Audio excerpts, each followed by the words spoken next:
DZRH, member, kapisanan ng mga broadcaster ng Pilipinas. Oras sa buong kapuluan, 4 na minuto makalipas ang alas 4. DZRH, magandang umaga Pilipinas! Sa DZRH Radio, DZRH TV at DZRH Online. Kasama si Kuya Angelo Palmones. Magandang umaga Pilipinas!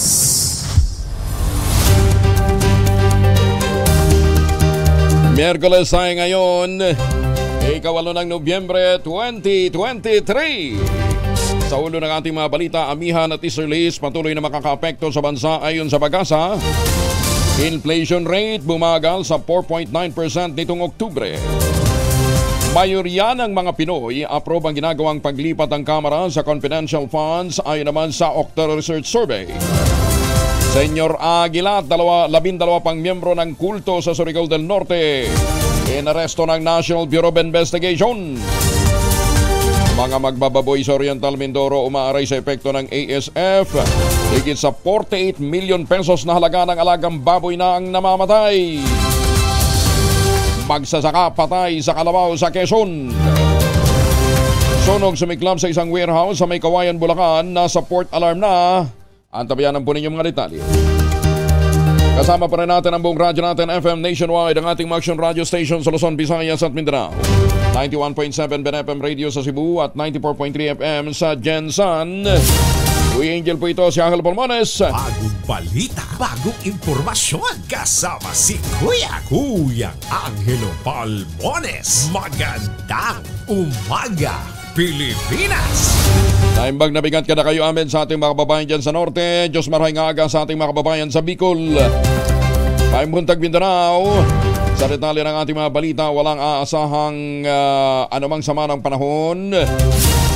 Sabi ho ng Pag-asa, walang papasok na sama ng panahon ngayong weekend. Ayon kay Patrick Dalmundo ng Pag-asa, asahan ng maalinsangan, mainit na panahon sa ilang bahagi ng bansa, partikular na sa Palawan, Visayas at Mindanao, epekto ng easterlies. Sinabi pa ni Dalmundo na makararanas naman ng scattered rain showers at thunderstorms sa Bicol Region, Visayas, Surigao del Norte, Dinagat Island at Quezon, epekto naman ng easterlies. Ang Northeast Monsoon na amihan naman ay makakaapekto sa Batanes at Babuyan Island, magdudulot din ng manakanakang mga pagulan. Ang easterlies din at localized thunderstorms ang makakaapekto naman sa Metro Manila at mga kalapit na lugar, maaaring magdulot din ng kalat-kalat na mga panandaliang pag-ulan. Kumalma sa 4.9% ang inflation rate o galaw ng presyo ng mga bilihin sa bansa nitong Oktubre. Ayon sa Philippine Statistics Authority, mula sa 6.1% noong Setyembre. Bumagal ang inflation noong isang buwan matapos ding bumagal ang taas presyo ng pagkain. Sinabi ni National Statistician Dennis Mapa, bumaba sa 7% ang inflation sa pangunahing pagkain mula sa 9.7% noong Setyembre. Yan pa man 6.4% ang year-to-date inflation ng bansa. Mula Enero hanggang Oktubre, mataas pa rin sa 2 hanggang 4% na target ng gobyerno. Itong minuto na makalipas ang alas 4 ng umaga. Congratulations sa ating mga economic managers. Resulta umano ng pagbaba ng presyo ng mga bilihin ang mabilis na agenda ng determinadong pagkilos ng administrasyon para malabanan ang inflation. Ito naman ang sinabi ni Finance Secretary Benjamin Diokno. Matapos kumalma sa 4.9% ang galaw ng presyo ng mga bilihin at serbisyo nitong Oktubre mula sa dating 6.1%. Kasunod din naman ito ng sunod-sunod na direktiba ng Pangulong Marcos na protektahan ang mga consumer, ganyan din ang mga magsasaka. Matatandaan na iba't ibang inisyatibo at direktang ibinaba ng Pangulo ukol sa produksyon, gastusin at transportasyon, partikular na sa sektor ng agrikultura. Namahagi din ang Department of Agriculture ng libreng binhi, abono, ayuda at technical support sa mga lokal na magsasaka para lalong mapalakas ang produksyon. Ipinatigil din ng Pangulong BBM ang paniningil ng pass-through fees na umabot ng halos 2,000 para maibaba ang halaga ng gulay, bigas at karne sa mga merkado. Kaya lang may mga LGU pa rin, matitigas ang ulo. Marami ding mga kadiwa store ang inilagak sa mga komunidad kung saan direktang farm to market ang mga agricultural product kaya't naibebenta ito ng mas mura. Itinaas din ng Presidente ang farm gate price ng palay at tinatasan ng National Food Authority na bilhin ang ani ng mga magsasaka sa mataas na presyo. Ibenta naman ito ng mura sa merkado. Ikinagalak naman ni House Speaker Martin Romualdez ang pagbagal ng inflation sa bansa. Kasabay nito muling iginiit ni Romualdez na patuloy ang pagsuporta ng Kamara sa Marcos administration upang mampalakas ang ekonomiya at pagtiyak na abot kaya ng mga ordinaryong mamamayan ang presyo ng mga bilihin, partikular na ang pagkain sa bansa. Ayon sa kongresista ng Leyte, ang pagbaba ng inflation ay may malaking benepisyo sa pang-araw-araw na pamumuhay ng mga pamilya dahil kabawasan ito sa kanilang gastusin at mas abot kaya at accessible na rin ang pagkain. Sinabi pa ng House Speaker, pinapalakas ng pagbaba ng presyo ang purchasing power o kapangyarihan ng mga Pinoy na makabili at nakatutulong din para makapag-ipon, maglaan ng pera sa iba pang mahalagang bagay tulad ng edukasyon at kalusugan. At dahil nakakaapekto din ang inflation sa lahat ng aspeto ng pamumuhay ng mga Pinoy, desidido ang Kongreso na palawigin pa ang social safety nets para maprotektahan ang mga vulnerable sector mula sa lokal at panlabas na inflationary pressure. Binigyan din pa ng Romualdez ang kahalagahan ng patuloy na pagbabantay sa gitna na rin na nagpapatuloy na kaguluhan sa labas ng bansa, gayon din ang supply chain disruption. Bagong balita, bagong impormasyon, kasama si Kuyang Angelo Palmones. Magandang umaga, Pilipinas! 10 minuto na makalipas ang alas 4 ng umaga, nangako naman ng gobyerno itutuloy pa rin ang pag-ayuda sa mga mahihirap na pamilya at sa iba pang vulnerableng sektor. Ginarantiya ito ni NEDA Secretary Arsenio Balisacan matapos bumaba sa 4.9% ang inflation rate nitong Oktubre. Sinabi ni Balisacan na nagbabanya pa rin na makakapekto ang El Nino sa local at global production, gayon din ang geopolitical issues kaya't mainam na alalayan pa rin ang vulnerable sector. Kabilangan niya sa short-term measures ng pamahalaan ang pamamahagi ng ayuda at subsidiya at pagpapalakas ng food stamp program sa susunod na taon. Naniniwala naman ang National Economic and Development Authority na dapat na naayon sa sahod ng mga manggagawa ang umiiral o nangyayaring inflation rate sa bansa. Ayon kay NEDA Undersecretary Rosary Edelion, nararapat lamang na itaas ang sahod ng mga obrero upang makaagapay sila sa mabilis o kaya pagbagal ng pagtaas ng halaga ng mga bilihin. Sa ngayon na niya ay gumagana pa naman ang wage setting mechanism ng gobyerno upang matiyak ang sapat na pang-araw-araw na gastusin sa sinasahod ng mga manggagawang Pinoy. Sinabi pa nito na ibinalita sa kanya ni Labor Secretary Benvenido Laguesma, inaprobahan na rin ang wage boards ang hirit na taas-sahod sa Region 11. Pabor ang mayorya ng mga Pilipino sa pag-aalis ng Kongreso sa Confidential Intelligence Fund ng civilian agencies at ilipat sa mga ahensyang nakatoka sa national security. Sa survey ng Octa Research mula na Setyembre 30 hanggang Oktubre 4, 57% ang pabor sa ginawa ng Kongreso at 14% lamang ang tumutol. Sa 57% ng pumapabor, pinakamarami ang nasa 75%. Sinusundan ng National Capital Region na 65%, ang Visayas 46% at ang Mindanao 24%. 72% ng mga Pilipino ang merong alam sa ginawang paglilipat ng confidential fund ng mababang kapulungan. Matatandaan na nagdesisyon ng Kamara na ilipat ang 1.23 billion peso confidential fund ng mga civilian agencies patungo sa security community para mapalakas ang pagprotekta ng mga ito sa Pilipinas, partikular na sa West Philippine Sea. Tuluyan na rin inalisan ng Senado ng confidential funds ang lahat ng mga civilian agencies sa ilalim ng panukalang pambansang pondo ng susunod na taon. Kinumpirma ito ni Senator Joel Villanueva, Jingoy Estrada at Francis Escudero matapos ang desisyon ng Kamara na ilipat ang CIF sa security agencies. Binabulanan ng Estrada na hati ang mga senador sa paglilipat ng 1.23 billion peso confidential fund dahil unanimously nagkasundo na sila sa bagay nito. Una nang tinanggalan ng Kamara ng CIF ang Office of the Vice President, ang Department of Education, ang Department of Information and Communication Technology, ang DFA at ang Department of Agriculture. 13 minuto na makalipas ang alas 4 ng umaga. Ipinadideklara naman sa Korte Suprema na labag sa saligang batas ang paglilipat ng 125 million pesos confidential fund para sa Office of the Vice President. Nakasal ito sa 49 na pahinang petisyon ng isang grupo ng legal experts at mga dating opisyal ng pamahalaan. Panghihimasok umano sa tungkulin ng Kongreso na may eksklusibong karapatan sa paglala ng pondo ang paglilipat ng CIF mula sa Office of the President. Iniling din nila sa Korte Suprema na ibalik ng Office of the Vice President ang mga ginastos na confidential fund oras na mapatunayang labag sa batas ang paglilipat ng pondo. Kabilang sa mga petitioner ang tagapagsalita ni dating Vice President Leni Robredo na si Barry Gutierrez, dating Kamara Commissioner Gus Lagman, 1987 Constitution Framer Christian Monsod at dating Finance Undersecretary Cielo Magno. Inaresto na ng National Bureau of Investigation si Jerens Kilario o Senyor Aguila at 12 pang mga lider ng kultong Socorro Bayanihan Services Incorporated. Pinusasan sina Kilario sa labas ng Senado matapos ang pagdinig. Una rito nag-issue ng warrant of arrest ang Regional Trial Court ng Dapa, Surigao del Norte para sa kasong qualified trafficking in person. Walang inirekomendang piyansa sa kasong ito kaya't hindi makakalabas pansamantala ng kulungan ang mga akusado. Todot ang ginaman si Senyor Aguila sa alegasyon at sinabing may ibang dahilan kung bakit dinidikdik ang SBSI. Sinabi niya na may mga taong interesado sa kanilang lugar sa Sitio Kapihan at posible raw na gawin itong tourist spot.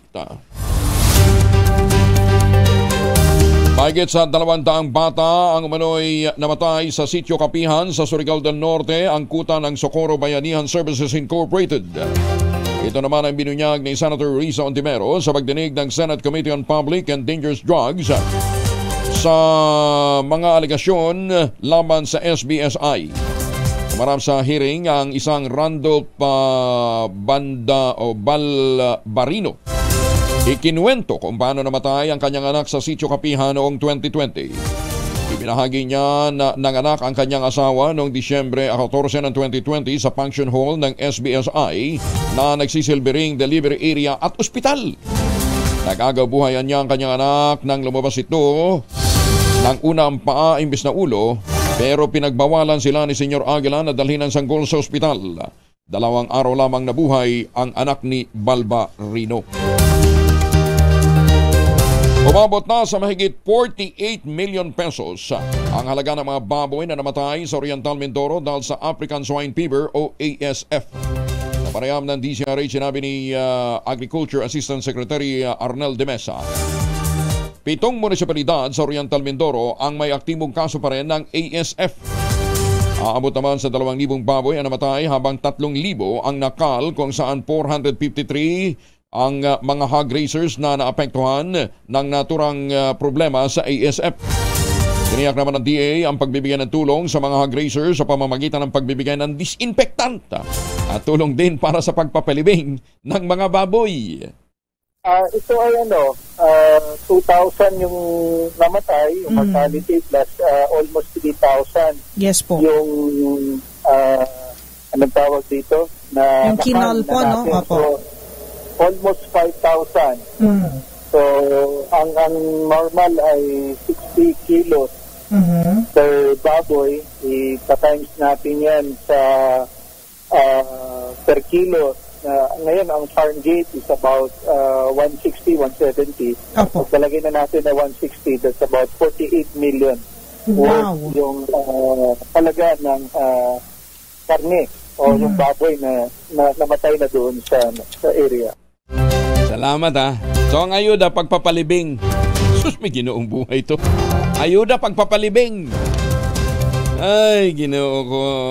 Ayudahan ho ninyo ang mga magbababoy, utang na loob. Alam ho ninyo nung kasagsagan ho ng pananalasa ho ng ASF sa maraming bahagi po ng Kapuluan, marami na hong nag-commit ng suicide. Lalong-lalo na yung lulong ho sa utang.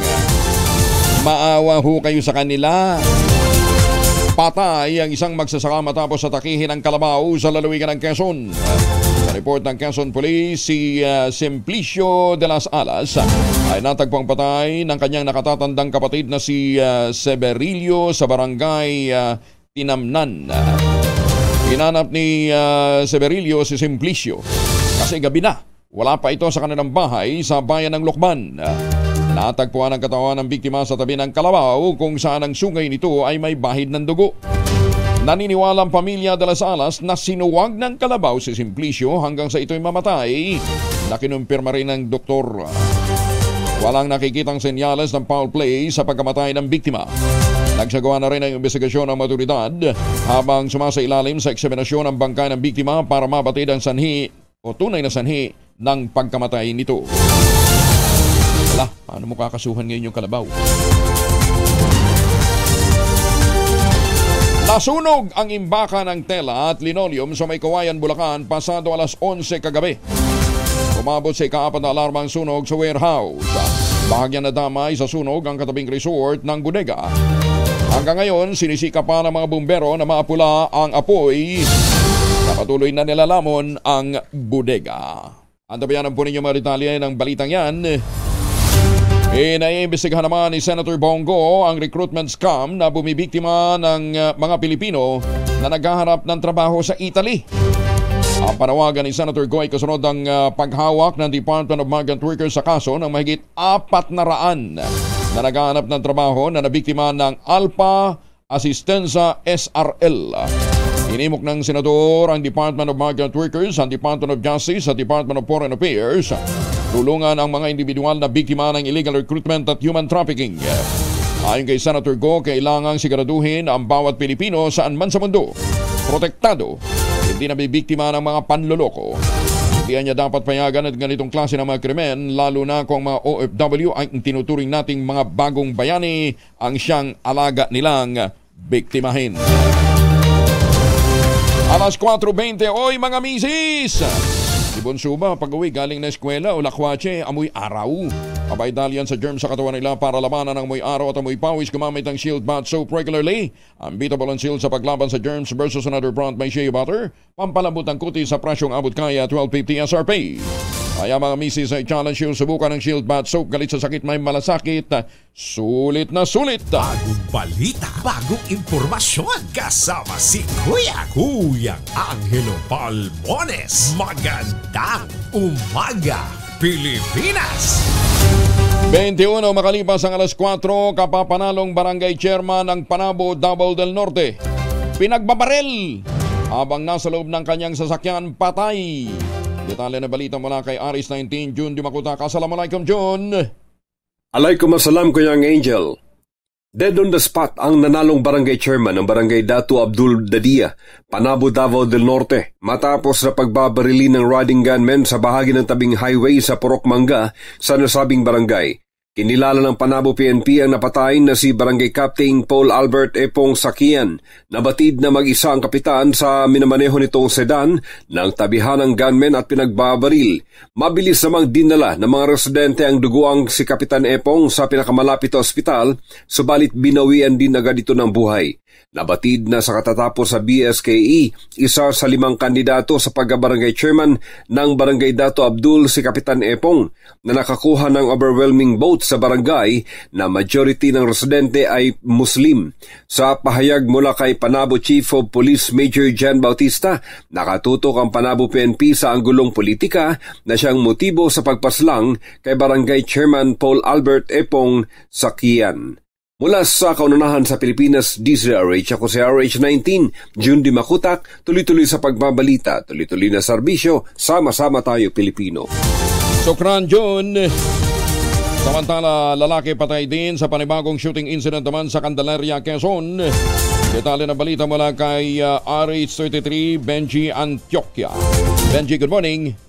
Patay ang isang hindi pa nakikilalang lalaki sa isa ng mga kasong pamamaril sa Candelaria, Quezon. Ayon sa Candelaria Police, isang residente ang nagpaabot ng impormasyon sa nasabing pamamaril na nangyari sa sitio Sampaloc Liquors, Barangay Malabanban Norte, dakong alas 8:30 ng gabi, na makarinig ang mga residente doon na may narinig na putok ng baril at nang tingnan dumambad ang wala ng buhay na biktima na may tama ng bala sa ulo. Nakita rin sa crime scenes ang 3 basyo ng caliber 45 pistol na alam pa ng mga otoridad ng pulisya. Ang pagkakakilanlan sa biktima na tinatayang nasa edad 20 hanggang 30 anyos at may taas na 5'4". Inaalam pa ng pulisya ng Candelaria, Quezon kung anong motibo at kung sino ang nasabing salarin.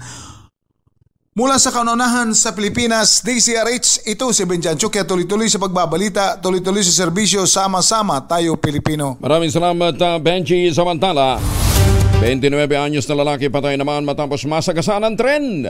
Ito po sa Pulangi, Albay. Detalye ng balita mula sa radyo natin, birak mula kay Ray Boton Jr. Ray, Diyos Marhangaga. Patay ang isang 29 anyos na lalaki matapos masagasaan ng tren sa kabaan ng PNR Zone 1, Barangay Apad, Pulangi sa probinsya ng Albay. Ayon sa report ng PNP, habang naglalakad di umanang biktima pauwi sa kanilang bahay, sa gilid ng riles ng atake nito ng epilepsy hanggang sa natumba. Nataon umano na paparating rin ang tren na biyaheng Camarines Sur patungong Pulangi at masagasaan ito. Lasog-lasog umano ang katawan nito at hindi niya naidala sa ospital. Nagpaalala naman ang mga otoridad na mag-ingat habang dumadaan sa riles. Matatandaan na halos 3 buwan na rin nag-umpisa ang biyahe ng tren na may rutang Naga City to Ligao City, vice versa.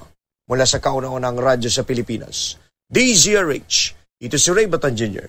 Tuloy-tuloy sa pagbabalita, tuloy-tuloy sa serbisyo, sama-sama tayo, Pilipino. Mabalos, Ray. 3,000 housing unit naman ipinamahagi ng Pangulong BBM sa Tacloban sa pang-10 taong paggunita sa pananalasa ng Super Typhoon Yolanda. Detalye ng balita mula kay Jimmy Angay-Angay, RH32. Maupay nga agad, Jimmy. Nasa 3,000 mga residente sa Tacloban makatanggap ngayong araw ng Certificate of Awards galing kay Presidente Bongbong Marcos Jr. Ito ang sinabi ng National Housing Authority Regional Manager Constancio Ateniero sa isang panayam. Ayon kay Manager Ateniero, na sabay sa paggunita ng pang-10 taon ng humagupit ang Super Typhoon Yolanda sa Tacloban, personal ay bibigay ng NHA at Pangulo ang titulo na House and Lot para sa mga residente. Binalidate na ito ng City Government ng Tacloban na ang mga tatanggap ay talagang nawala ng bahay noong dilabyong Yolanda. Payo lang ng NHA sa mga beneficiaries na hindi ibinta ang bahay sapagkat bigay ito ng gobyerno na kailangan na pahalagaan. Ang mga housing units na ito ay disaster resilient sa bagyo man o lindol. Mula sa Action Radio Tacloban, ito si RH32 Jimmy Angay-Angay. Tuloy-tuloy sa babalita, tuloy-tuloy sa serbisyo, sama-sama tayo Pilipino. Dagang salamat, Jimmy. Samantala, 30 anyos na merchandiser sa isang mall sa Rosales, Pangasinan, nahulihan ng 1 kilo ng beef tenderloin na itinago sa kanyang underwear. Uy, Ginoo. Ibang klase din mang umit dito, no ha? Itinago sa kanyang underwear. Kalaking underwear naman nun. Detalye ng balita mula kay Freddy Pajardo, RH38. Masantos siya kawasan si Kay Amin sa ating mga kababayan dyan sa Pangasinan, Freddy. Ang kasabihang ang paghahangad ng kagitna isang salop ang nawawala ay tumutugma sa isang merchandiser na nagpuslit ng beef tenderloin mula sa kanyang pinagtatrabahoang mall sa bayan ng Rosales na bumagsak ngayon sa piitan at posibleng matanggal pa sa kanyang trabaho. Sa ulat ni Rosales Chief of Police Major Pilimon Oligo Jr., alas 10:15 ng gabi dinala sa kanilang himpilan nila Marisa Origenes, 38 anyos, security officer, at Maria Judel Ramos, supervisor at representative ng mall. Ang suspect na si Gregorio Camacho, 30 anyos, merchandiser sa mall at residente ng Barangay Kuliling, Rosales, matapos masamsam sa posisyon nito ang 1.035 kilos na beef brisket o tenderloin na nagkakahalaga ng 426 pesos and 40 centavos na isiniksik sa kanyang underwear. Sa investigasyon, alas 8:10 ng gabi papauwi ng suspect at standard operating procedure ng mall, nakapkapan ng security guard ng mga empleyado bago makalabas at napansin ang kakaibang bukol sa underwear ng suspect at dito nabisto ang karne ng bakang isinupit nito. Kasong qualified tip ang kinakarap ngayon ni Camacho na nasa custodial facility ng Rosales Police Station. Mula sa Action Radio Pangasinan, ito si Freddy Pajardo Ares 38, tuloy-tuloy sa pagbabalita, tuloy-tuloy sa serbisyo, sama-sama tayo, Pilipino. Nangamoy karne. 28 na makalipas ang alas 4 ng umaga, mga misis. Uy, baka ho tayo naka-schedule ho maglaba, ha? Laundry day ba today? Kunot no ka ba lagi kapag makapit, madikit at malupit ang mancha? All you need is Pride. Ba't ba pahirapan ang self-con sa Pride? Easy at worry-free naman ang laundry. Sa triple stain away formula, tanggal ang matitinding mancha based on test, chocolate, mud, and seven cotton. Gawa po ito ng ACS. Yun, dapat pala maibabad sa sa Pride. Yung underwear. Hindi mga may karne. Regional priority target huli sa bypass operation ng mga otoridad sa Ormoc City. Detalye ng balita mula kay Wenny Bilches mula naman sa radyo natin Lawang. Good morning, Wenny. Nakapalag ang isang tinatawag na high-value individual sa isinasagawang buy-bust operation ng pinagsanib na puwersa ng mga otoridad sa sitio Tiwasan, Barangay Liluan, Ormoc City. Nito lamang linggo, 5 ng Nobyembre ng taong kasalukuyan. Ang joint operation ay pinangunahan ng Ormoc City Police Station 3, Station Drug Enforcement, kasama ang City Drug Enforcement Unit, Ormoc City Police Office, Ormoc City Police Station 2 at Ormoc City Police Station 5 Special Drug Enforcement Team. Nakuha sa hindi pinangalan ng suspect ang nasa 60 gramong pinanghihinalaang shabu na nagkakahalagang 500,000 piso, isang caliber 9mm pistol kasama ang magazine na naglalaman ng siyam na live ammunition at buy-bust money. Ayon pa kay Ormoc City PNP Director Police Colonel Nelvin Rico Hermoso na mahaharap ngayon ang suspect sa kasong paglabag sa RA 9165 o Comprehensive Dangerous Drug Acts of 2002 at RA 10591 o Comprehensive Firearms and Ammunition Regulation Act. Yan ang report mula dito sa DYRN 90.9 Lawang. Ako, si Wenny Vilches, kasama nyo sa pagbabalita at serbisyo. Sama-sama tayo, Pilipino. Dagan salamat, Wenny. 44 anyos naman yakis sa Bulalakaw. Timbog dahil sa kasong 2 counts ng panggagahasa. Detalye ng balita mula kay Marlon Palermo mula sa radyo natin Bungabong. Marlon. Magandang umaga. Kulungan ang bagsak ng 44 na taong gulang na suspect sa 2 counts ng rape by sexual assault at 2 counts ng act of lasciviousness sa bayan ng Bulalakaw. Ito'y matapos ang isinagawang law enforcement operation sa lugar noong 1 ng Nobyembre. Sa report ng Bulalakaw Municipal Police Station, ang hindi na pinangalan suspect ay isang laborer, may asawa at residente na nabanggit na bayan. Nadakip ang suspect sa bisa ng warrant of arrest na inihain ng RTC Branch 43, 4th Judicial Region sa Rojas. Nasa kustodiya ngayon ng nakakasakop na himpilan ng pulisya ang suspect habang inihahanda ang mga kasong isasampa laban dito na pawang mga nasa ilalim ng paglabag sa Republic Act 7016 o ang Special Protection of Children Against Abuse, Exploitation and Discrimination Act. Samantala, naging katuwang ng Bulalakaw Municipal Police Station sa operasyon ang Ormin PPO at PNP SAF mula dito sa 103.7 radyo natin Bungabong, Oriental, Mindoro. Ako si Marlon Palermo, kasama mo sa pagbabalita at serbisyo. Sama-sama tayo, Pilipino. Magandang umaga, Pilipinas! Salamat, Marlon. Lumundag naman ng halos 5 billion ang kita ng Philippine Amusement and Gaming Corporation sa unang 9 na buwan pa lamang ng taon. Pumalo sa 39.7% ang net income ng PAGCOR at naitala ang 4.86 billion pesos mula Enero hanggang Setyembre. Malaking tinaas ng kita ng state-run gaming firm mula sa 766.3 million pesos na target para sa nasabing panahon. Ayon naman kay PAGCOR Chair at CEO Altenco, resulta ito ng patuloy na pagbuti ng operational capacity ng gaming sector sa bansa. Sa ngayon, ang target ng liderato ni Chairman Tenco ay magpribado ng 40 kasino sa buong bansa. Ito yung bahagi ng kanyang privatization program. Ang Pagcor po ay pangatlo sa pinakamalaking nagpapasok ng kita sa Bureau of Treasury, sinusundan ng Bureau of Internal Revenue at ng Bureau of Customs. Samantala, kasado nang i-phase out ng Union Bank of the Philippines ang Citycard brand. Ito po ay sa entrada ng susunod na taon. Kasunod dito ng 72 billion peso buyout o acquisition ng consumer banking business ng City sa bansa. Ayon kay Union Bank President at CEO Edwin Bautista, makakaranas sa mga kliyente ng gradual transition pero makatanggap sila ng credit o debit card na wala ng City brand name. Antabayanan po ninyo yan, papadala ho sa inyo sa koreo.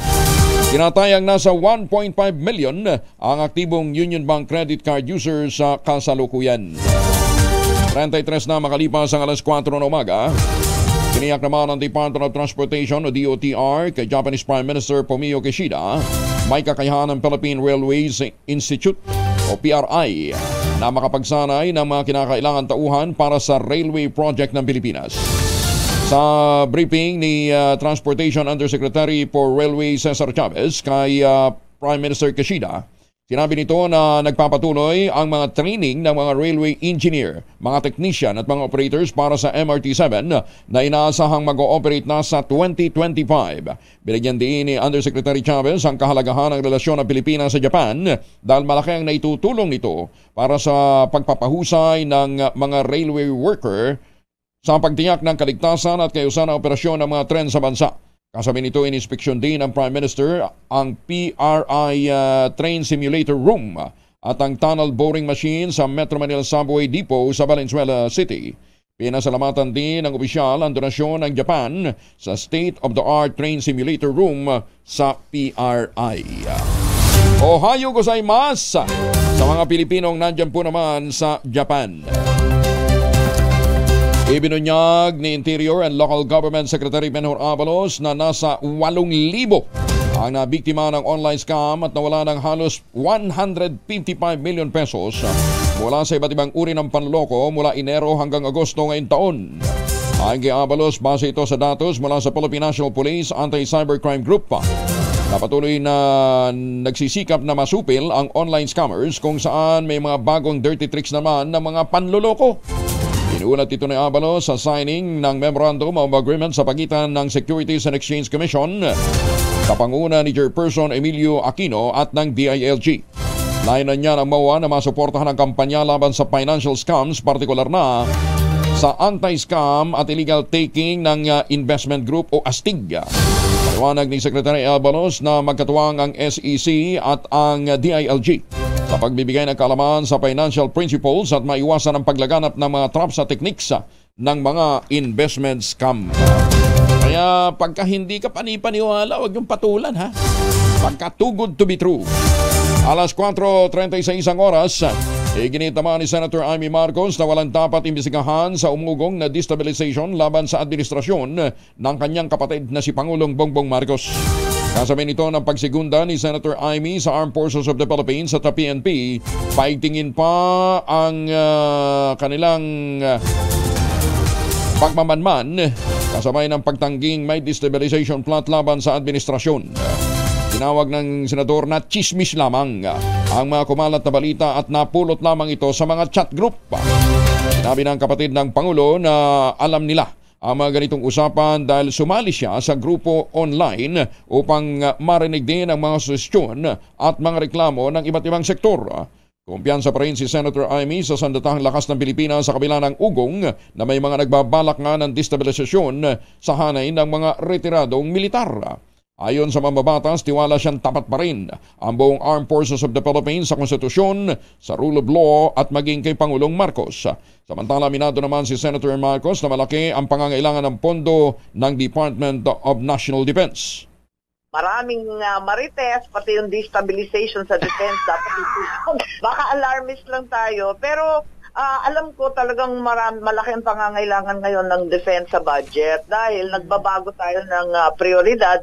Dati mga NPA, domestic insurgency ang tinututukan natin. Ngayon, naging malawak, West Philippine Sea. E di syempre, pangangailangan nila sa iba't ibang armas, missile, drone, kung ano-anong high-tech na radar, iba na, ibang level na, hindi na yung buko-bukong guerrilla warfare.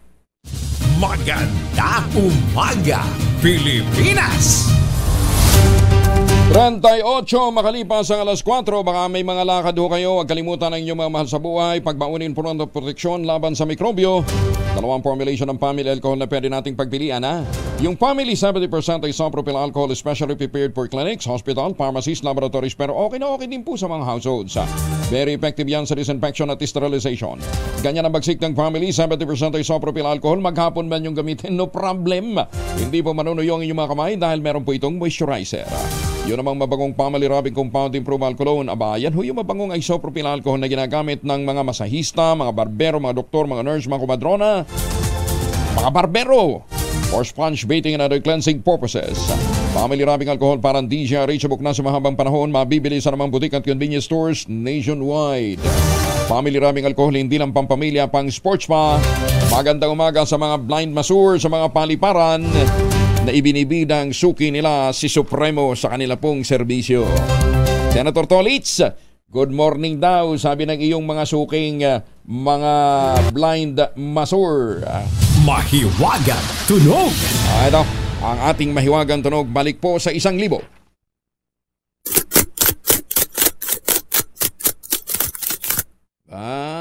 Parang nagkakarerang mga blind masseur. Pakiulit mo nga. Hindi ko mahulaan eh. Ayaw? Paulit natin. Para ano. Hindi ba nagkakagod ng nyug yan? Parang nagkakagod ng nyug eh. Hindi. Wala ako mabibigay na clue. Wala pa akong binibigay sa atin eh. Anyway, ang inyo pong masagot, ipadala lamang ho ninyo sa 0919-2826485. 1,000 ang naghihintay na premyo sa ating mahiwagang tunog. Sundin ang tamang format ng pagtitext, ha? Empty space, name slash, address slash, contact number slash, at ang inyong sagot. 1 beses lamang po maaaring mag-text sa ating text line gamit ang inyong mobile number. Yung last winner natin, di ba? Bulag. May kapansanan kaya nahulaan niya kagad. Pinupunit na damit o pinupunit na tela lamang ang sagot ng nakaraan nating mahiwagang tunog. Ito mukhang hindi nagpupunit eh. Mukhang hinahabol yung nagpunit. Sino kaya na napunitan ng damit? Maganda umaga, Pilipinas! Ay, magandang umaga sa mga Pilipino dyan sa Hayward, California. Magandang umaga din po sa mga suki natin dyan sa California, buong California, USA, Switzerland pala. Kumusta na ho kayo, ha? At sa mga Pilipino dyan sa Canada, lalong-lalo na dyan po sa Saskatchewan at sa Toronto. Biyahing Estados Unidos ang Pangulong Bongbong Marcos sa susunod na linggo para dumalo sa APEC Leaders Summit. Ayon kay Foreign Affairs Undersecretary Charles Jose, nasa San Francisco, California ang Pangulo mula November 15 hanggang 17. Kabilang sa inaasahan tatalakay ng Pangulo sa summit ang clean energy, sustainable at affordable energy transition, innovation at digitalization. Isusulong din ito ang kooperasyon para naman sa food security, research and development, innovation and equity at inclusivity upang magbenepisyo sa mga o makinabang dito ang mga maliliit na mga magsasaka. Nadalo rin ang Pangulong BBM sa APEC CEO Summit at APEC Leaders Dialogue kasama ang APEC Business Advisory Council. Kasado rin bumisita ang Pangulong Bongbong Marcos sa Indo-Pacific Command sa Honolulu, Hawaii sa susunod na linggo. Ayon kay Foreign Affairs Undersecretary Charles Jose, inibitahan ng Estados Unidos ang Pangulong BBM na magtungo sa Indo-Pacific Command kasabay ng pagdalo niya sa APEC Leaders Summit sa San Francisco. Idiniin ni Jose na tututok ang biyahe ng Pangulo sa San Francisco, Los Angeles at Hawaii at hindi lamang sa Indo-Pacific Command. Pero makatutulungan niya ito para sa dagdag na kooperasyon sa mga bansang nagsusulong ng kaayusan at kapayapaan sa maritime areas. 42 na makalipas ang alas 4 na umaga. Hoy, baka kayo ho'y nag-iisip pa ng magandang pamasko, ha? Huwag niyong kalimutan. Inuulit ho natin. Marami pa hong stock ng tangerine chocolate ang mga taga Quezon, yung mga magniniyog dyan po sa lalawigan ng Quezon.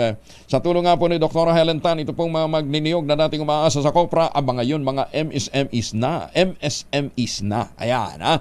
O, mga maliliit na ho silang mga negosyante. At sila ho yung nagsusupply ng dekalidad na cacao beans para po sa production ng tangerine chocolate. Available sa 0915-095-5935. Ang tangerine chocolate po ay produkto ng mga magniniyog dyan po sa lalawigan ng Quezon sa tulong po ni Dr. Helen Tan. Yung pong mga magagandang planting material ng cacao galing Davao, hinakot dyan po sa Quezon, itinanim sa ilalim ng mga nyugan. Kaya ngayon, meron ho silang tinatawag na alternate crop. Multi-cropping. Yan, ha? Tsaka napapakinabangan nila ng husto yung lupa. At the same time, ay hindi na lamang ho sila nag-iintay sa seasonal na Copra. Tangerine chocolate, produkto ng mga magniniyog dyan po sa lalawigan ng Quezon. Tulungan po natin sila. Tangkilikin po natin ang gawang atin. Tangkilikin po natin ang tsokolating tangerine. Available sa 0919-095-5935. Bagong balita, bagong impormasyon, kasama si Kuyang Angelo Palmones. Magandang umaga, Pilipinas! Suportado ni Senator Bongo ang sinusulong ni Senator Jingle Estrada na Panukalang Ligtas Pinoy Center Act o ang Senate Bill 2451 na isa siya sa mga co-sponsor at author. Ayon kay Senator Go Mahalagang, nasabing panukalang batas para nakahanda tayo sa anumang sakuna o kalamidad sa nadarating sa bansa. Iginit ni Senator Go na kailangang may ligtas, maayos at malinis na evacuation center sa bawat lungsod at munisipalidad sa buong bansa para matugunan ang pangunahing pangangailangan ng mga biktima ng kalamidad. Binigyan din pa ng senador ang kahalagahan ng evacuation centers para hindi maantala ang pag-aaral ng mga estudyante dahil sa nagiging temporary shelter ang kanilang mga dapat sana ay mga silid aralan. Mukhang kulang pa ho yung mga naipagawa ho ng PAGCOR. Alas 4:44, sinibak bilang Deputy Speaker ng Kamara sina dating Pangulo at ngayon ay Pampanga Representative Gloria Macapagal-Arroyo at Davao City Representative Isidro Ungab. Kasunod ito ng hindi pagpirma sa isang resolusyon na sumusuporta kay Speaker Ferdinand Martin Romualdez laban sa mga paninira sa kanya at sa buong kapulungan. Ayon sa staff naman ng dating Pangulo, nasa abroad ngayon ang kongresista nang ipaikot ang resolusyon kaya hindi siya nakapirma. Habang tanggap naman ni Ungab ang pagtanggal sa kanya at ngayong na ngayon ay magkagayon man sumusuporta pa rin siya sa Administrasyong Marcos. Pinalitan sina Arroyo at Ungab nina Isabela Representative Tony Pet Albano at Lanao del Sur Representative Yaser Balindong. Samantala, Congressman Ungab maluwag na tinanggap ang pagtanggal sa kanya bilang Deputy Speaker ng Kamara. Detalye ng balita, wala naman kay RH12 Manang Milky Rigunan. Manang Milky.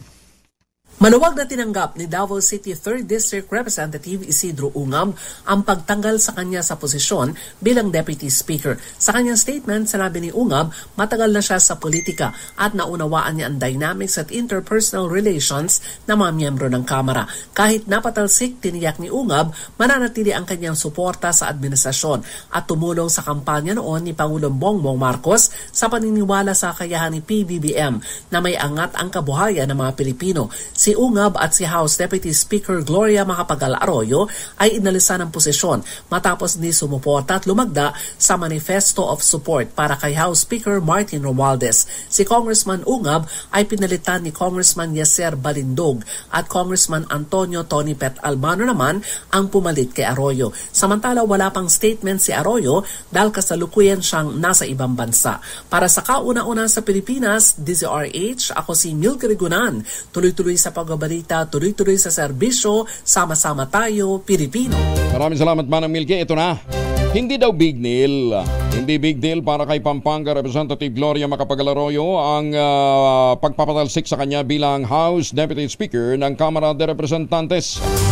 Pero base ito sa naging analysis naman ni Professor Jean Franco, isang political analyst.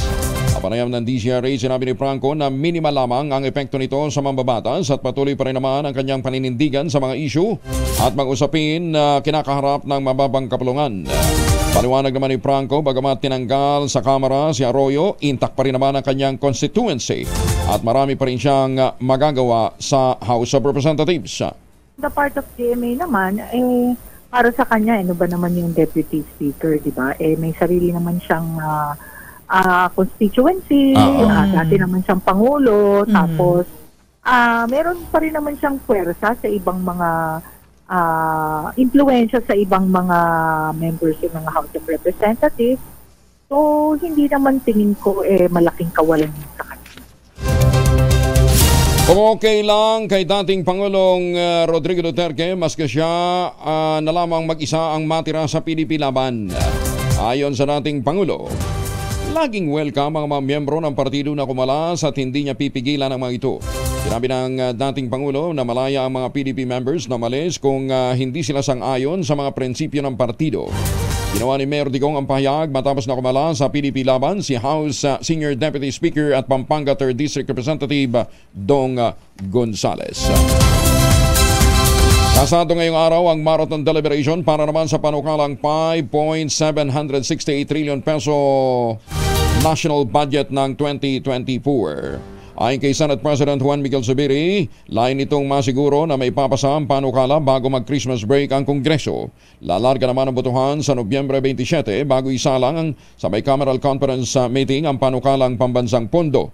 I-sponsoran ni Senator Sonny Angara, ang chair ng Senate Committee on Finance, ang panukalang General Appropriations Bill ngayong Miyerkules. 49 na makalipas ang alas 4 ng umaga. Muna, iwanan nga muna natin ang mga balita na may kinalaman ho sa politika. Dako muna tayo sa showbiz. Hanapin ko muna yung showbiz para medyo naman lumuwag-luwag ang ating mga binabanbanang development sa bansa. Ayun! Si Vilma Santos daw ay masyadong napapalagay ang loob sa kanyang manugang na si Jessie Mendiola. Kasi sobra daw itong maalaga. Yan naman ang ichichika sa atin ni Morley Alinio. Morley, good morning. Gising na ang showbiz, rampa na Pilipinas. Good morning, Kuya Angel. Well, si Vilma Santos mismo o ang Star for All Season ang nagsabi na habang tumatagal ay lalong napapalagay ang kanyang loob sa kanyang manugang na si Jessie Mendiola. Mahal daw ni Jessie Mendiola ang kanyang anak na si Luis Manzano at napakahusay nito magdala ng pamilya. Hindi lang kay Luis maasikaso umano itong si Jessie Mendiola, maging sa apo niyang si Baby Peanut. Kwento pa rin ng nag-iistang Star for All Season. Kapag nakikita raw niya ang kanyang apo at nakakasama every Sunday, pakiramdam daw niya ay napakasigla niya. Iba ang klaseng power ang hatid sa kanya ng kanyang apo na si Baby Peanut. Piling ni Ate B, mag-aartista din si Baby Peanut. Yan ang ating DZRH Showbiz Status News. Ito po ang inyong RH47. Morley Alinio, tuloy-tuloy sa pagbabalita, tuloy-tuloy sa serbisyo. Sama-sama tayo Pilipino. Babu! Maraming salamat, Morley. And speaking of mga in-laws, si Angel Versosa. Angel, ito yung manugang daughter-in-law mo ba ito o anak yata ni ni PGM ba? Ni PGM President and General Manager Wick Biloso ng GSIS. Ayan, maaga din daw bumabangon si Angel Versosa at nakatutok ko sa atin. Parang si PGM Wick ang aga kong gumising. Angel Versosa, magandang umaga. Thank you. Ay, magandang umaga din kay Ambassador Harry Angping. At syempre kay Mayor Seni Mendoza. Mayor Seni, kumusta na kayo ha? Happy birthday din sa ating mista na si Butch Boteng Bautista. Binabati ka ng mga poging miyembro ng Mapitagan. Magandang umaga, Pilipinas! May buntag po sa ating mga tigpaminaw diyan sa Bayugan City, sa Agusan del Sur. At magandang umaga sa mga suki natin sa Switzerland. Siguradong magbubunyi ang mga college student dahil sa lalong-lalo na yung malala na pagpupuyat ay hindi lang magre-resulta ng magandang grades. Kaya sabi nga nila, pinakamaganda talaga mag-aral, madaling araw. Diba? Sabayan nyo ako pagising ng alas 2 saka kayo mag-aral. Yan. Kasama kayo sa prayers ko na sana pumasok sa isip nyo yung inyo pong mga aaralin. Lumitaho sa pag-aaral ng isang team mula sa Northwestern University sa Estados Unidos na may antidepressant result pala ang minsan ng pagpupuyat. Nadiskubre na ang temporary o short-term sleep deprivation ay nagdudulot ng potent antidepressant effect na nagbibigay ng benepisyo sa utak. Maski isang araw lang daw nakulang ka sa tulog, ilang araw na magtatagal ang antidepressant effects bukod pa sa mataas na neuroplasticity. Neuroplasticity. Paliwanag po ng mga researchers, mas mataas ang dopamine neurons ang responsable sa reward response ng utak ng mga taong maikli o kulang sa tulog, pero wag lagi. Pero idiniin pa rin ang grupo ni Associate Professor of Neurobiology Yevgenia Kosorovitsky na ang chronic lack o labis na kakulangan ng tulog ay iniuugnay naman sa iba't ibang health issue gaya ng cognitive decline o poor mental health sa long term. Yun. Kaya hindi ho talaga dapat na nagpupuyat din ho tayong madalas. Ayan, ha? Ngayon, kung kaya hindi may iwasan na kuminsan talaga kulang ho ng tulog, ano, ha? At kinakailangan ho sa inyong trabaho. Para malabanan ho natin yung mga sakit na dulot ho ng mga pagpupuyat, ha? Yung pagkapos ho tayo ng oras ng tulog, mag-ultabayo. Yan, ha? Para pagising ho ninyo, buhay na buhay, may glow, walang tigidig ang inyong pagbumuka. Para mabawasan po ang epekto ng puyat, stress at sleep deficiency, mag-ultabayo ho tayo. Ano ba itong ultabayo? Ang ultabayo po ang kauna-unahang postbiotic food supplement sa Pilipinas. Ang postbiotic po ay dinevelop po ng mga Hapon. Di ba may prebiotic, may probiotic? Mga live bacteria yun. Ang postbiotic ay dead bacteria pero binubuhay ho nito ang commander ng ating immune system kapag pumasok na ang ultabayo sa ating katawan. At binubuhay din ito ang mga proteksyon natin para makatulong na magkaroon ng malakas na immune system at magkaroon ng magandang tulog, may sapat na lakas sa kinabukasan. Rekomendado po ito ng mga doktor at rehistrado sa Food and Drug Administration. Available po sa Lazada, Shopee at TikTok. O dili kayo tumawag po kayo sa 0917-110-6580 para po sa karagdagang impormasyon. May mga nakastambay na hudyang mga health experts na sasagot po sa inyong mga text. Sa panahon ng pagbabago, sa bagong panahon, stressful na buhay, kailangan natin ng kaagapay. Nandyan po ang Ultabayo. Malapit na po ito sa mga paunahing butika dito po sa Metro Manila, pero dyan po sa Zamboanga City, available sa John's Pharmacy at sa San Pedro Laguna naman sa Pasmed Pharmacy. Ultabayo, yan po ang brand name. Maganda umaga, Pilipinas! Si Sherwin Alparo ba mamimigay ng pera ngayon? Mag-iikot na si Sherwin. Antabayanan po ninyo kung nasaan si Sherwin para makakuha tayo ng dagdag na impormasyon. Samantala, may dagdag pang impormasyon si Lieutenant Narciso sa pagbisita ng Pangulong BBM sa Indo-Pacific Command sa Hawaii. Mukhang talagang bibili ng mga armas doon ang Pangulo. Titingnan lang yung mga mga iso-showcase na armament po ng Amerika. RH14, Lieutenant Narciso, good morning. Bentahe sa Pilipinas ang pagtanggap ni Pangulong Ferdinand Marcos Jr. sa imbitasyon ng Indo-Pacific Command sa Honolulu, Hawaii ngayong Nobyembre. Sa pre-departure briefing, sinabi ni Foreign Affairs Undersecretary Charles Jose na magkakaroon ng roundtable discussion ang Pangulo sa Daniel K. Inouye Asia-Pacific Center for Security Studies. Ayon kay Jose, maaaring matalakay dito ang usapin sa West Philippine Sea. Naniniwala ang DFA na ang pagbisita ni Pangulong Marcos sa Indo-Pacific Command ay magpapalakas ng kooperasyon para sa isinusulong na rules-based orders sa maritime areas. Makakasama ni PBBM sa pulong ang kanyang opisyal na delegasyon. Ang US Indo-Pacific Command ay combatant command na binubuo ng US Army, Navy, Air Force at Marine Corps. Matatanda ang nagkaroon ng trilateral agreement ang Pilipinas, Amerika at Japan para palakasin pa ang malayang paglalayag at pananatili ng international order sa South China Sea. Para sa kauna-unahan sa Pilipinas, DZRH, ito si Lieutenant Narciso. Tuloy-tuloy sa pagbabalita, tuloy-tuloy sa serbisyo, sama-sama tayo Pilipino. Bagong balita, bagong impormasyon, kasama si Kuyang Angelo Palmones. Magandang umaga, Pilipinas! Menos stress bago po mag-alas 5 ng umaga. May buntag sa mating paminaw natin niya sa Sugbo. May ngaga sa mga kuturan sa Negros, ha? Upod man ang atong mga palamati dira sa Jensan kag sa Takurong. Nadiskubre ang mataas na dose ng caffeine sa mga beach sa Pilipinas. Pati ito sa pag-aaral ng mga researchers mula sa University of the Philippines Marine Science Institute at University of Buffalo sa New York. Nakitaan daw ng mataas na konsentrasyon ng caffeine at iba pang drugs ang Boracay Island, ang Tumataha Reefs Natural Park, ang Davao Gulf sa Davao City, Makahalar Bar sa Cagayan de Oro City at ang Mabini, Batangas.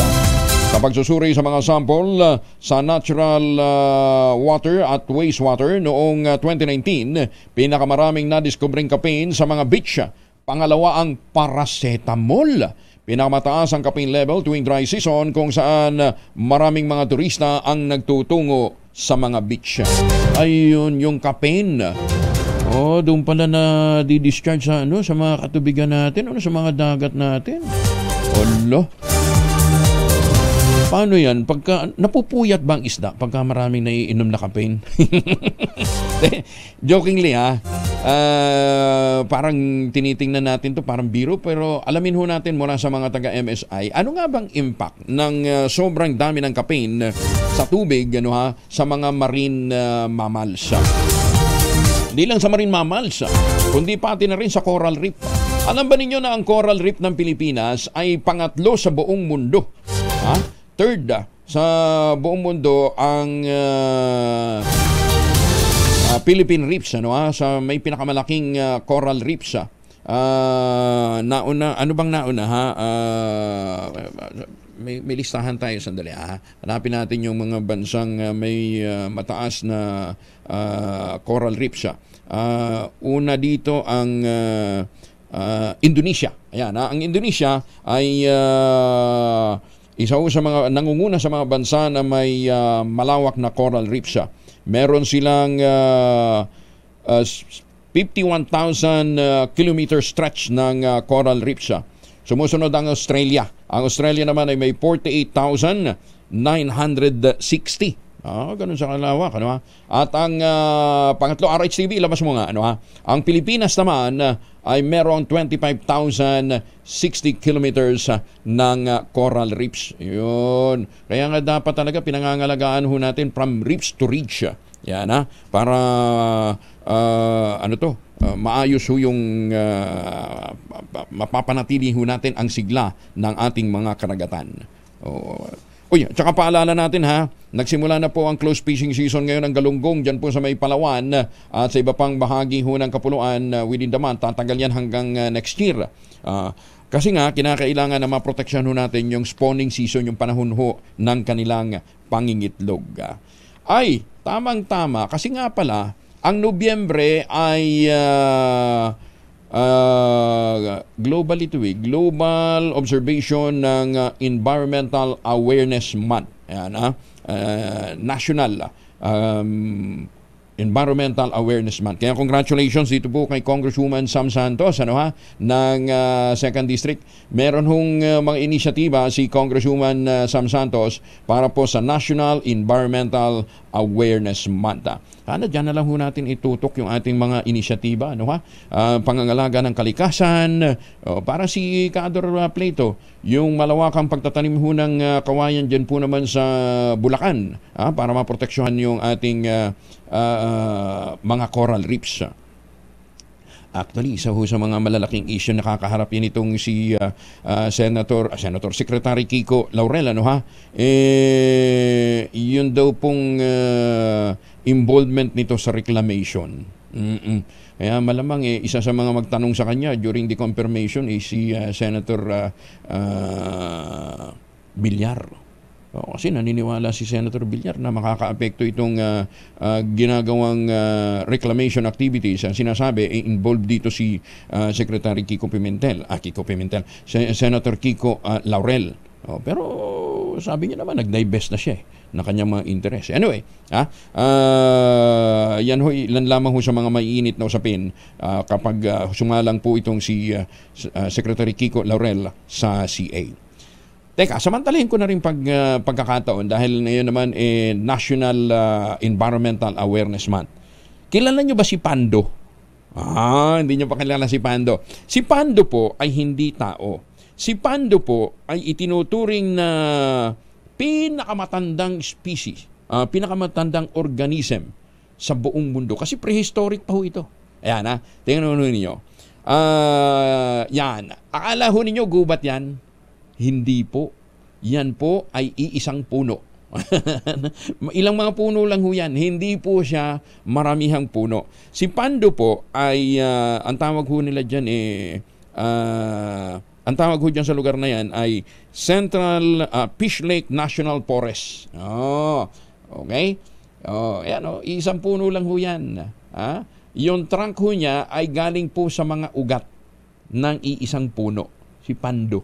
Nandyan po yan sa Central Utah sa Amerika.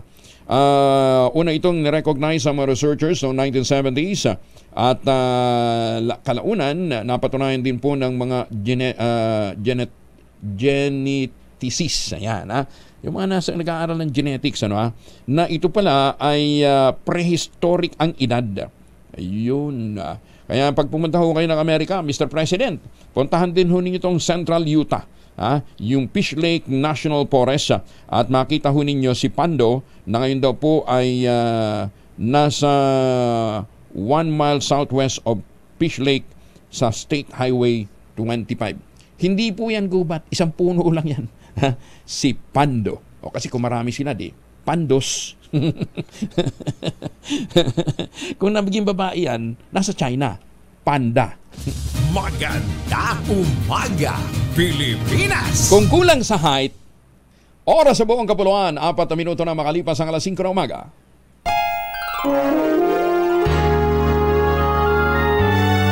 Kauna-unahan sa Pilipinas. NBC Manila Broadcasting Company.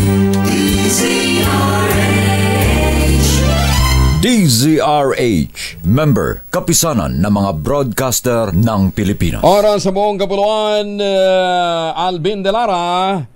4 na minuto na makalipas ang alas 5 na umaga. Kasama na natin si Grace Castañeda ng Pag-asa. Good morning, Ma'am Grace. Yes, good morning din po, Sir Angel, at sa ating mga kasubaybay, mga taga-subaybay. Sa kasalukuyan nga po ay easterlies pa rin yung umiiral dito sa bahagi ng Southern Luzon, Visayas sa ating Mindanao, kung saan ngayong araw malaking bahagi pa rin po ng ating bansa yung mga karanas ng mga pag-ulan. Partikular na yan sa Visayas, Mindanao, Mimaropa, Bicol Region, maging sa mainland Cagayan, Isabela, Aurora at Quezon.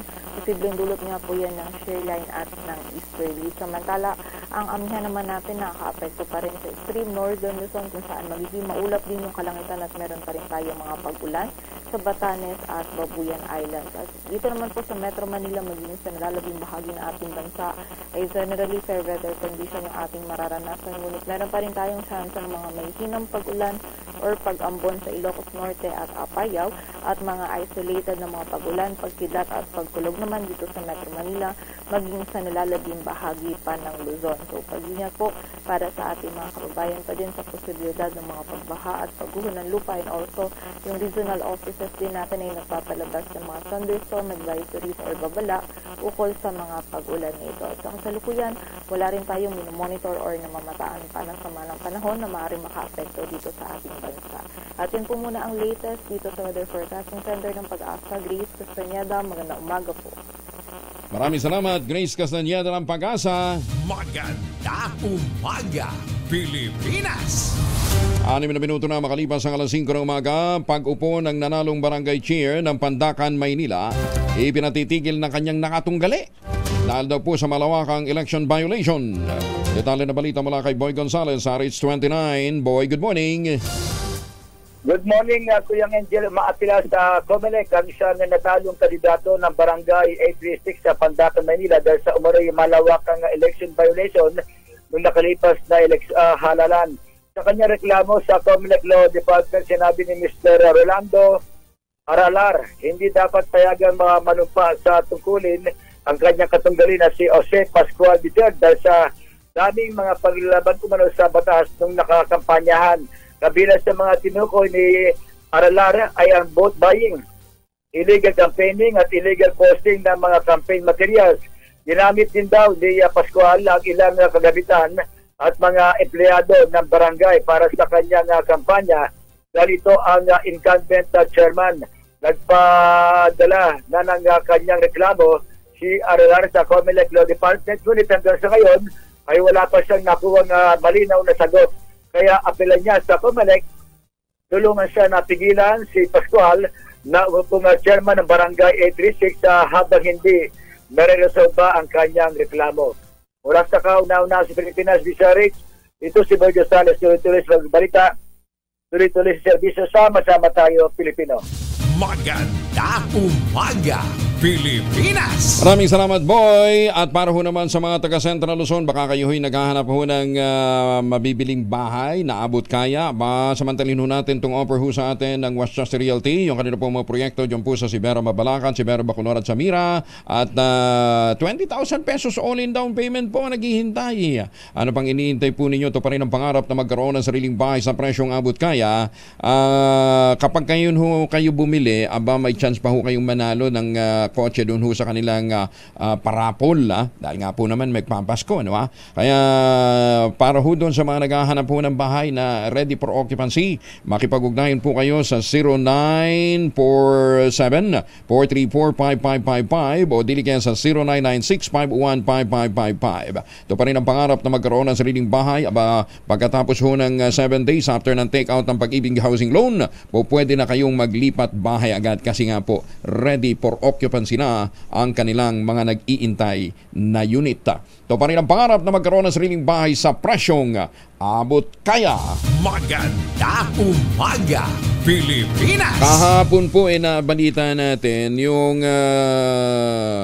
panawagan po ni Secretary Ted Herbosa sa medical community na magkaisa kaugnay ho ng pagkamatay ng orthopedic surgeon na si Dr. Benigno Agbayani Jr. Namatay po sa kulungan si Dr. Agbayani matapos po itong sampahan ng demanda ng isang abogado na nagpa-offer na pagkatapos nagka-problema. Anyway, humantong ho sa korte yung demandahan, nasintensyahan siya at eventually si Dr. Agbayani po inakulong hanggang doon na nga po siya namatay. Ngayon, may pangamba ho yung mga abogado nasa legal profession. Kasi nga po, may mga pagkakataon na daw na tumatanggi na yung mga doktor na bigyan ho ng medical aid. Yung po, worry nga nila, baka mamaya pagkapanahon ng emergency wala gustong mag-treat sa kanila. Anyway, kasama natin ngayon si Attorney Domingo Egon Cayosa, dating Pangulo po ng Integrated Bar of the Philippines. Mukhang kinakailangan mag-usap po yung mga abogado at ang ating mga doktor. Attorney Egon, magandang umaga po sa inyo. Good morning, Angelo, at magandang umaga po sa nakikinig sa inyong programa. Oo, meron na ho bang initiative so far? Kasi mukhang talagang nanggigigil po ang medical community dito sa pagkamatay ni Dr. Benigno Agbayani Jr. Naiintindihan ho natin yan. Kabaro nila sa profesyon at yung tingin ng iba ay naagrabyado siya ang ating justice system. Hindi ho naman personal na yan sa mga abogado, kundi ho yung sistema. Ngayon, meron ngang nababalitaan at nag-express ng mga kuro-kuro tungkol nga dun sa posibilidad na baka din para bang i-boycott ang mga abogado. Pero tayo ho naman ay naniniwala na professional na ating mga Filipino doctors. Meron silang sinumpa ang oath bilang mga manggagamot at hindi naman nila yan gagawin.